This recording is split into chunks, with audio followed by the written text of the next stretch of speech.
বিভিন্ন গ্যারেজ বা রাস্তায় বিচ্ছিন্নভাবে কাতার করবেন না। এটা বারবার আমাদের ইসের আছে, এই যে আশেপাশে অনেকগুলো গ্যারেজ আছে, গ্যারেজ থেকে ইক্তেদা করেন। তো গ্যারেজ থেকে ইক্তেদা করা যাবে, সমস্যা নেই, কিন্তু আমাদের এখানে মেইন কাতারের সাথে আমরা বারবার বলি সংযোগ থাকতে হবে। তো সংযোগ রাখবেন। আরেকটা বিষয় হলো যেটা বেশি গুরুত্বপূর্ণ, অনেকেই সামনে সামনে গ্যারেজে দাঁড়ায় যান, কিন্তু আমাদের উপরে 5 তলা 6 তলা খালি থাকে। আমি স্পষ্ট বলতেছি, 5 তলা 6 তলা উপরে খালি আর নিচে বিচ্ছিন্নভাবে যদি আপনি দাঁড়ায় যান, বিচ্ছিন্নভাবে বলছি, আপনার নামাজ হবে না কিন্তু।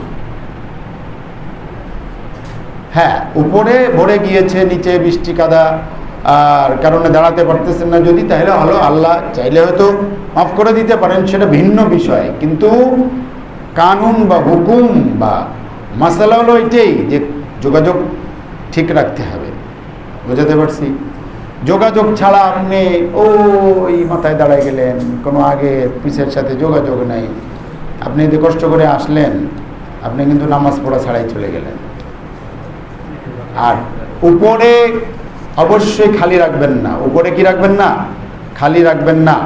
যদি উপরে খালি রেখে নিচে কাতার করেন, বাইরে গ্যারেজে করে যে যান, যোগাযোগ থাকলেও কিন্তু নামাজ মাকরু হবে।